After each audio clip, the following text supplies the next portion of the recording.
नमस्कार दोस्तों, सर्वे भवन्तु सुखिनः के एक नए एपिसोड में मैं आपका हार्दिक स्वागत करता हूं। दोस्तों, जब भी हम कुछ काम करते रहते हैं तो हम लोगों के मन में क्या विचार आता है? क्या कोई देख रहा है या नहीं देख रहा है? अक्सर हम ऐसा पाते हैं कि जब कोई सुपरविज़न न हो या किसी की नज़र न पड़ रही हो कि हम क्या कर रहे हैं, तब हम बहुत कामों में ढिलाई बरत देते हैं, उसे अच्छा से नहीं करते। आज के माहौल में आप सबों ने देखा होगा, बिल्डिंग गिर जाते हैं, बेसमेंट में पानी चले जाते हैं। क्यों ऐसा होता है? अगर उनका निर्माण अच्छी तरीके से हुआ होता तो ऐसा नहीं होता, लेकिन निर्माण में गड़बड़ी क्यों हुई? उसका मात्र एक कारण है कि जब कोई व्यक्ति उसका निर्माण कर रहा है, उस समय वह ध्यान नहीं देता। वह सोचता है कि कोई देख नहीं रहा है, चलो काम निपटा देते हैं, जल्दी जल्दी कर देते हैं, या अच्छे से नहीं करते हैं, या कमज़ोर काम कर देते हैं, जिससे काम हो जाए। कैसा हुआ उसके विषय में नहीं सोचते। इस संदर्भ में मैं आपको एक सच्ची घटना या कहानी सुनाना चाहता हूँ।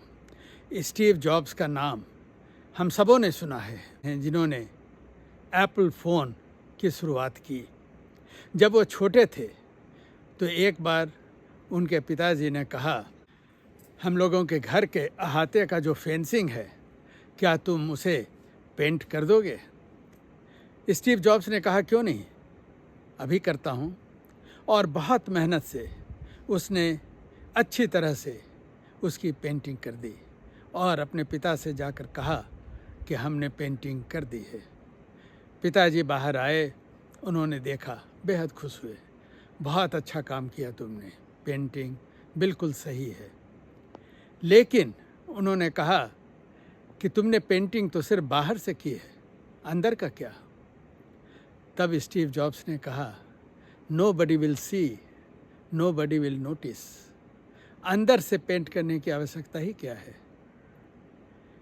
इसके बाद उनके पिता ने उन्हें जो शिक्षा दी कि वो काम तुम्हें और मेहनत और अच्छे से करना चाहिए जो तुम स्वयं देखते हो और उसे नहीं देख पाते, लेकिन वह सबों के लिए है।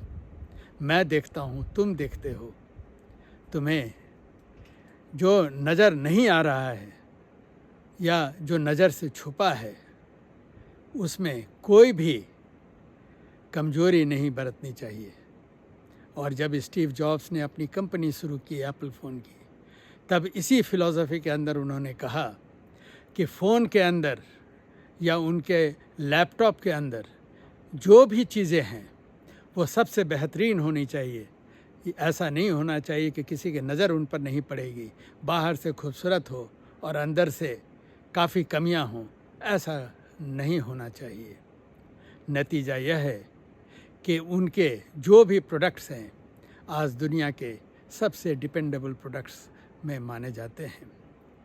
हम सबों को इस ओर विशेष ध्यान देने की आवश्यकता है कि जो चीज़ नज़र न भी आ रही हो, आप किसी गेस्ट को खाने पर बुलाते हैं, वह नहीं देखता कि खाना आपने कैसे बनाया है, कितनी शुद्धता से बनाया, कितनी सफाई से बनाया है। आप चाहें तो जिस तरह से भी आप चाहें खाना बना दे सकते हैं, लेकिन यह उस व्यक्ति के प्रति और आपके अपने प्रति ईमानदारी नहीं होगी। हम जो भी काम करते हैं, जैसा भी करते हैं, उसमें भरपूर ईमानदारी होनी चाहिए, जो आँख के सामने हो या आँख से ओझल हो। क्योंकि जब भी हम इन सब चीज़ों से कॉम्प्रोमाइज़ करते हैं तो जैसा मैंने शुरू में बताया, दुर्घटनाएं होती हैं, क्वालिटी ख़राब होता है और तरह तरह की परेशानियां होती हैं। दोस्तों, हम सबों को इस बात का ख्याल रखना चाहिए कि कोई देखे या न देखे, क्वालिटी से कभी भी कॉम्प्रोमाइज़ न किया जाए। और जब भी ऐसा होता है तो हादसे ही हादसे होते हैं। इस अंक में इतना ही। नमस्कार।